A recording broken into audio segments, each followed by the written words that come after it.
Hello friends, welcome to my TET classes. Friends, आज हम पढ़ेंगे हमारा पर्यावरण। हमारा पर्यावरण में आज जो चलेगा वो हमारा पार्ट 3 चलेगा, जिसका नाम है अपशिष्ट एवं उनका निस्तारण। अपशिष्ट अर्थात कूड़ा कचरा, जो हम जिसे आम भाषा में हम कूड़ा कचरा जानते हैं, और उस कूड़े कचरे का सही तरीके से फिर समाप्त करना ही निस्तारण कहलाता है। तो देखिए क्या है, हम अपने जीवन में हमेशा जो हमारा दैनिक जीवन क्रियाकलाप है, इससे बहुत सारे कचरा निकलता है, कूड़ा निकलता है।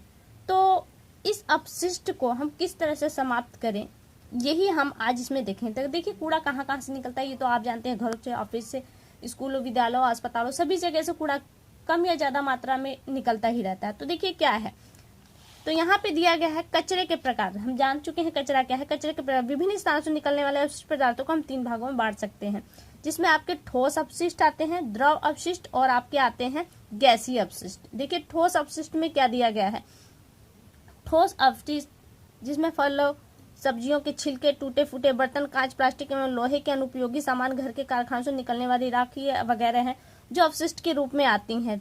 खेतों से निकलने वाली भूसा, डंठल वगैरह इसके अंतर्गत आते हैं। ठोस अपशिष्ट 2 प्रकार के होते हैं। एक वे जो सड़ गल जाते हैं। कौन कौन से सड़ गल जाते हैं? फलों एवं सब्जियों के छिलके सड़ते हैं। खराब जो भोजन आपका बच जाता है वो, मनुष्य एवं जंतुओं से जो मल मूत्र त्याग किया जाता है वो। और इसी तरह जो दूसरे हैं जो स्वयं नष्ट नहीं होते, उन्हें समाप्त किया जाता है, तो वो कचरे हैं जिसके अंतर्गत ये पर्यावरण को बहुत ज्यादा प्रभावित करते हैं। और ये है कारखानों से निकला रासायनिक कचरा, पॉलीथीन, प्लास्टिक, धातु के टुकड़े आदि, ये ठोस अपशिष्ट के अंतर्गत आते हैं। तो देखिए अब यहाँ पे भी इसके 2 भाग हैं। एक तो ऐसा जो सड़ गल कर समाप्त हो जाता है, और दूसरा जो सड़ता गलता नहीं है। आगे देखिए आपका ये तो ठोस हो गया। अब आपका है द्रव अवशिष्ट। द्रव अवशिष्ट कहाँ से निकलता है? ये घरों से जो नालियां हैं यहाँ से निकलती हैं, और चाहे शहर की नालियों से निकले या गांव की नालियों से निकले, तो ये आता है। इसके साथ उर्वरक, चमड़ा शोधन, विद्युत उत्पादन केंद्रों द्वारा जो गंदा विषैला जल निकलता है वो होता है आपका अवशिष्ट, द्रव के अंतर्गत आता है। फिर आपका है गैसीय अपशिष्ट। गैसीय अपशिष्ट कहाँ से आते हैं? आपके घरों में जो खाने पकाए जाते हैं, जिसकी बहुत से घरों में कोयला, लकड़ी वगैरह का यूज किया जाता है, यहाँ से निकलती हैं। और बहुत सारे जो आपके कारखाने हैं, वहां पे इनका जो चिमनियां वगैरह होती हैं वहां से निकलती हैं। और जो सड़ने गलने वाले पदार्थ हैं, जब वो सड़ते हैं तो उनसे भी दुर्गंध निकलती है गैस के रूप में। और छोटी छोटी जो चीजें हैं, जैसे कि आपका है चूल्हे, अंगीठी, सिगरेट, बीड़ी आदि से भी धुआं निकलता है, और ये भी हानिकारक धुएं होती हैं। और कहा जा रहा है कि धुएं में कार्बन के ऑक्साइड के अतिरिक्त कुछ हानिकारक गैसें व ठोस कड़िया पदार्थ भी पाए जाते हैं, जो स्वास्थ्य के लिए बहुत ही हानिकारक है। देखिए अपशिष्ट, अब ये है अपशिष्ट के जो स्रोत हैं, यानी कि कहाँ कहाँ से निकलते हैं अपशिष्ट। तो देखिए घर एवं ऑफिस से निकलते हैं, कृषि, चिकित्सा एवं औद्योगिक क्षेत्र से निकलने वाला कचरा, प्राकृतिक घटनाओं, युद्ध से निकलने वाला कचरा, ये है। घर से आपके क्या निकलते हैं, आप घरों में जानते हैं, आप तो जानते ही होंगे, ये बताने की जरूरत नहीं है। ऑफिस से आपके बहुत सारे कचरे निकलते हैं, पुरानी फाइलें हैं, गैजेट्स वगैरह जो पुराने हो जाते हैं वो होते हैं। कृषि से जो फसलों के डंठल वगैरह होते हैं, चिकित्सा से जो सिरिंज, सुई, बैंडेड वगैरह होते हैं वो निकलते हैं। औद्योगिक क्षेत्र से आपने देखा है कि अपशिष्ट पदार्थ निकलते हैं, विषैले पदार्थ निकलते हैं। प्राकृतिक घटनाओं से भी बहुत सारे कचरे इकट्ठे होते हैं। फिर देखिए यहाँ पे आगे आपका आया है, नीचे दिया है ई कचरा, जो खासतौर से ऑफिस वगैरह अब तो सभी जगह से निकला है। ई कचरा, ई कचरा क्या है? ये आज का सबसे घटिया कचरा है, जो समाप्त करने के लिए भी एक बहुत बड़ी समस्या के रूप में है। ई कचरा है सारे भी गैजेट्स वगैरह जो है, जो इलेक्ट्रिक गैजेट्स वगैरह हैं, वो सब ई कचरे के अंतर्गत आते हैं। जिसमें आपका देखिए क्या क्या है, खराब computer, mobile phone, CD, battery व अन्य इलेक्ट्रॉनिक उपकरण। और घरों में जो ऐसे यूज होने वाले जो हैं, जैसे TV, fridge, washing machine, AC आदि, ये सब आपके आते हैं ई कचरे के अंतर्गत आते हैं। इसका निस्तारण भी एक मुश्किल सी समस्या सी है। आगे देखिए दिया है औद्योगिक क्षेत्र से निकलने वाले कचरे के अंतर्गत स्लाटर हाउस, यानी कि कसाई घर से जो गंदगी निकलती है, शराब की भट्टी, टेक्सटाइल, पेपर, स्टील मिल से निकलने वाला ठोस तथा तरल कचरा, तथा thermal power plant, nuclear plant से निकलने वाली राख, धुआं, गर्म पानी और रेडियोधर्मी पदार्थ औद्योगिक कचरे के रूप में है। इसी तरह से देखिए किसी क्षेत्र से कौन कौन से, तो हमने कहा था पत्तियां, डालियां, भूसी, उर्वरक आदि कीटनाशक से ये जो उपयोग करते हैं उनसे भी हमारा प्रदूषण होता है। फिर कचरा यहाँ पे देखिए चिकित्सा क्षेत्र से जो कचरा निकलता है वो दिया है पट्टी, बैंडेड, खराब दवाएं, उपचार में उपयुक्त हुई सुई और सिरिंज आदि कचरे के रूप में निकलती हैं। फिर यहाँ पे एक छोटी सी तालिका है जो बच्चों के लिए दी गई है। और देखिए यहाँ पे दिया गया है अवशिष्ट संग्रह का, यानी कि जहाँ पे अवशिष्ट इकट्ठा हो जाए तो उससे भी बहुत ज़्यादा प्रभाव पड़ता है। तो कहाँ पे, यहाँ पे देखिए यूपी में एक ये क्वेश्चन आया था, अब यूपी टीटी में जो हाल ही में बीता है वहाँ पे ये क्वेश्चन आया था कि भोपाल गैस त्रासदी में कौन सी गैस निकली थी, तो मीथेल आइसोसाइनेट गैस निकली थी। और ये जब भी हाल ही में जो बीता है उसी में हुआ था। ये दिसंबर 1984 में भोपाल गैस त्रासदी के नाम से इसे जाना जाता है। तो यहाँ बहुत से लाखों लोग इसके गैस के प्रभाव में आए थे, हजारों लोगों ने अपने प्राण को छोड़ने पड़े थे और इसका प्रभाव अभी भी वहाँ की जनता में देखने को मिलता है। जो लोग उस वक्त मौत से तो बच गए, लेकिन उन्हें इस तरह की बीमारियां हुई कि वो मौत के ही बराबर थी, जैसे कैंसर, सांस फूलना, सिरदर्द, अंगों का शून्य हो जाना वगैरह। देखिए दूसरा एग्जाम्पल, देखिए ये कचरा हमारे लिए कितना दुष्प्रभाव है, अगर हम इसका सही से निस्तारण न करते तो हमें क्या क्या हो सकता है। देखिए डीडीटी का छिड़काव है जो बहुत सी बीमारियों को रोकने के लिए किया जाता है, खासतौर से बाढ़ के उपरांत तो बहुत ज़्यादा किया जाता है। तो बहुत से देशों में इतना खतरनाक है कि इसका पेड़ों पर भी प्रभाव देखा जाता है, जीव जंतुओं मनुष्यों तक पर भी इसका प्रभाव देखा जाता है और इसी कारण बहुत से देशों ने इसका उपयोग बंद कर दिया है, इस पर बैन लगा दिया है। एस्बेस्टास एक रेशेदार सिलिकेट रसायन होता है। एस्बेस्टास चादर का उपयोग छतों और दरवाजों के निर्माण के लिए किया जाता है और इसका जो प्रभाव है, इसका जो अपशिष्ट जब ये समाप्त हो जाते हैं उसे फेंक देते हैं और इसके जो रेशे हैं वो फेफड़ों को काफी नुकसान पहुंचाते हैं और इससे जो बीमारी होती है उसका नाम है एस्बेस्टासिस। इस बीमारी का नाम है। इसमें क्या होता है, श्वसन क्रिया सबसे ज्यादा प्रभावित होती है। अगला है देखिए पारा, ये भी यूपी में भी हाल ही में पूछा गया था, मीना माता यूपी के एग्जाम में, टीटी में या लिखित परीक्षा में ये क्वेश्चन था। ये दोनों ही क्वेश्चन जो हमने भोपाल गैस त्रासदी में देखा और ये इसमें देखा, पारा एक धातु है जिसे जापान में 1950 में जापान में एक रासायनिक कंपनी ने अपशिष्ट में एक मीना माता खाड़ी थी जिसमें फेंक दिया था। इसके परिणाम स्वरूप वहाँ की मछलियों ने इसका सेवन किया और उन मछलियों का सेवन जब इंसानों ने किया तो उन्हें भी इस तरह का रोग लग गया।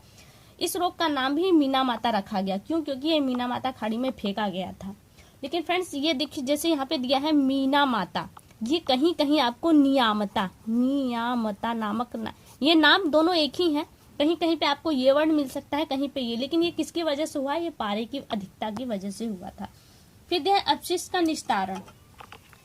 जो लोग सीटेट की तैयारी कर रहे हैं, यूपीटीटी की तैयारी कर रहे हैं या किसी भी स्टेट की तैयारी कर रहे हैं, उनके लिए ये चीज बहुत ही इम्पोर्टेंट है। 4R को हम अपनाएंगे, कचरे से छुटकारा पाएंगे। 4R क्या है? देखिए अपशिष्ट कम हो, ये इसी का एक रीजन। देखिए यहाँ से प्रश्न कैसे बनेगा। देखिए जो हाल ही में सीटेट का एग्जाम बीता था, देखिए यहाँ पे पूछा गया था, चारों नाम आपको दिए गए थे, 4 या 5 नाम, इनका क्रम दिया था। उसी तरह से यहाँ पे 4R का भी एक क्रम रहेगा। जिस तरह से आपने यहाँ पे एक क्रम का सही क्रम देखा, उसी तरह से यहाँ पे 4R का भी क्रम होगा, इसी तरह का क्वेश्चन बनेगा। तो 4R क्या है? उसका एक क्रम है, जैसे R1, R2, R3 and R4। ये क्रम आपका सही होना चाहिए। ये क्रम ही आपके लिए इम्पोर्टेंट है क्योंकि पर्यावरण का एक पूरे सिलेबस के रूप में ही आपको 30 क्वेश्चन का दे दिया गया है। तो हम देखते हैं 4R क्या है।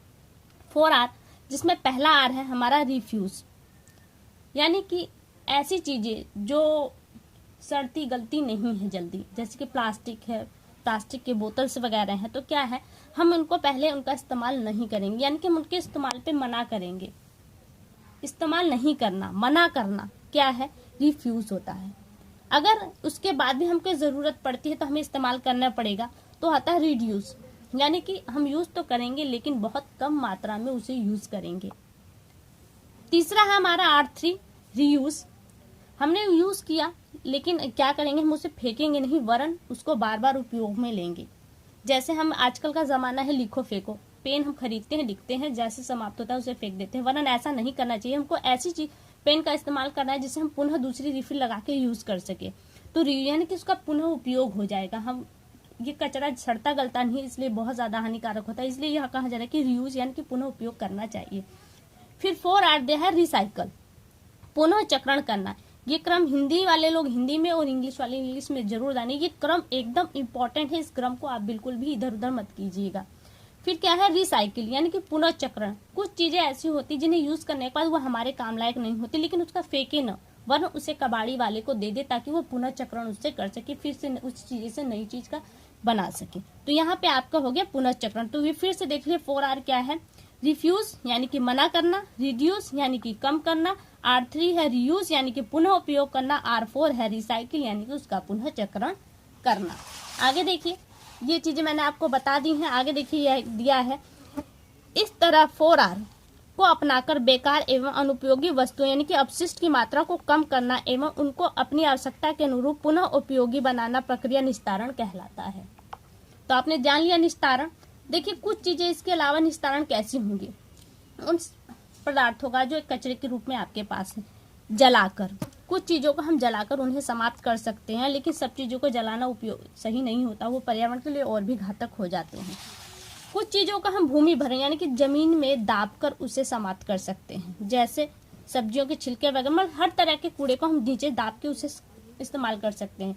और इसी में आपका आता है कंपोस्टिंग, यानी कि कुछ चीजें ऐसी होती हैं जिन्हें हम दाब दें तो वो पुनः एक खाद के रूप में हमें मिल जाती हैं, जैसे फलों एवं सब्जियों के छिलके, जानवरों के मलमूत्र, सूखी पत्तियां एवं डालियां आदि गड्ढों में दबाकर मिट्टी से ढक दिया जाए तो ये अपशिष्ट 2-3 महीने बाद गलकर पुनः खाद के रूप में हमें प्राप्त हो जाते हैं।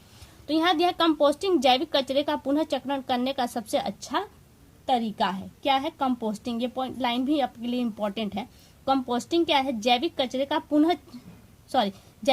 का पुनः चक्रण करने का सबसे अच्छा तरीका है।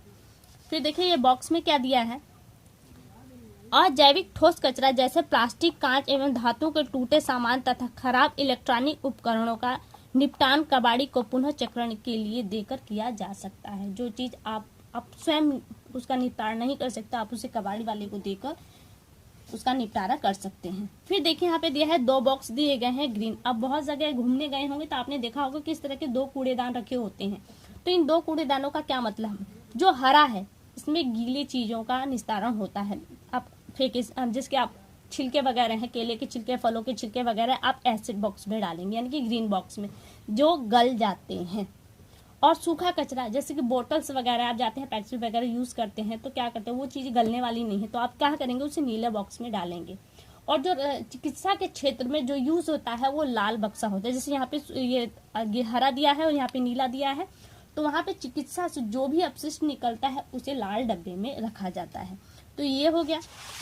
आगे देखिए, आगे द्रव अपशिष्ट का निस्तारण कैसे करें। शहरों में सीवेज ट्रीटमेंट प्लांट लगाकर नालों को साफ कर दिया जाता है और फिर उन्हें नदियों में छोड़ दिया जाता है।